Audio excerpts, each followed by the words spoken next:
جو گزارش کی وہ یہ تھی کہ آپ ذرا جائزہ لیں حضرت آدم سے لے کر حضرت ختمی مرتبہ صلی اللہ علیہ وسلم.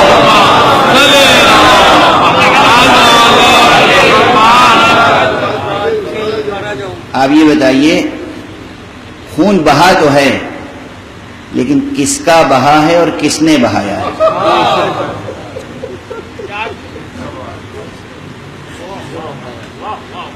خون بہا ہے اور کس کا بہا ہے اور کس نے بہایا ہے؟ خدا کا نام لے کر خون بہا ہے مگر کس نے بہایا ہے اور کس کا بہا ہے؟ جناب موسیٰ اور شروع سے چلیں.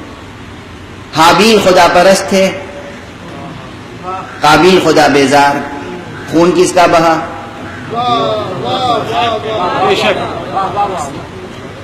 قابیل قاتل، حابیل مقتول.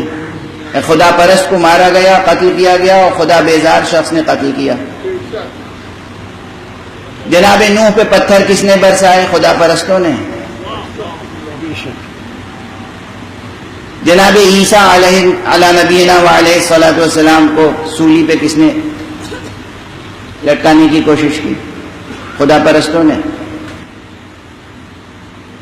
میں نے بہت سی مثالیں دی. جناب ابراہیم کو آگ میں ڈالنے کی کس نے کوشش کی؟ خدا پرست نے. جناب موسیٰ کی ولادت کے وقت ایک بچے کی خاطر کے ایک موسیٰ پیدا نہ ہونے پائے کتنے بچوں کو قتل کیا گیا؟ یہ بچوں کو، معصوم بچوں کو قتل کرنے والا خدا پرست تھا.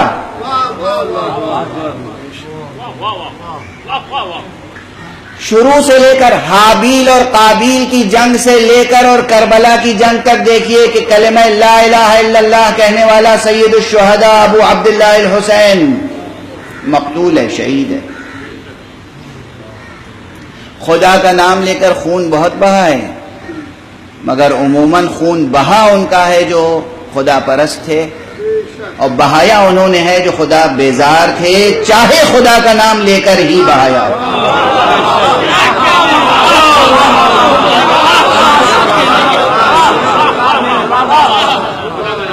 آنکھوں کو کھلی رکھیے گا. یہ چہرے کے جو آنکھیں ہیں یہ بھی، یہ چشم سر اور چشم دل دونوں کھلی رہے. چشم سر بھی اور چشم دل بھی دونوں کھلی رہے. آج ایک عجیب و غریب منظر ہے دنیا میں، اللہ کا نام لے کر، اللہ اکبر کہہ کر قتل کیا جا رہا ہے.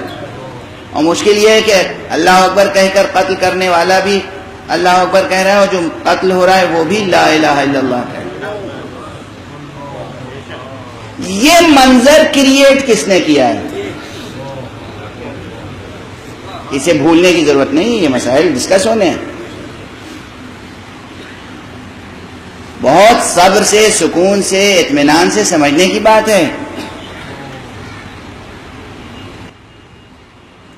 جو طاقت یہ چاہتی ہے کہ نسل انسانی خدا کا نام بھول جائے، خوف خدا دل سے نکال دے، خدا بیزار ہو جائے، اس نے ایک منصوبہ بنایا کہ ان کو اس طرح فریب دو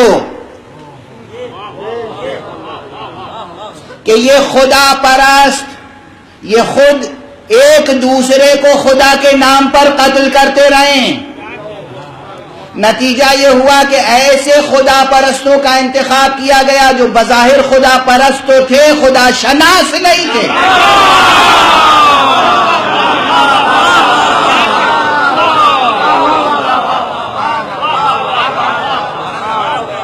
توجہ رکھیے گا کیا عرض کر رہا ہوں، بات کہاں سے کہاں جا رہی ہے. خدا پرست ہونا کافی نہیں ہے، خدا شناس ہونا ضروری ہے. اسی لیے اب مکتب اہل بیت کا یہ اعلان بار بار سنو، بغیر معرفت اور علم کے عمل کافی نہیں ہے. عمل علم کی بنیاد پر ہونا چاہیے.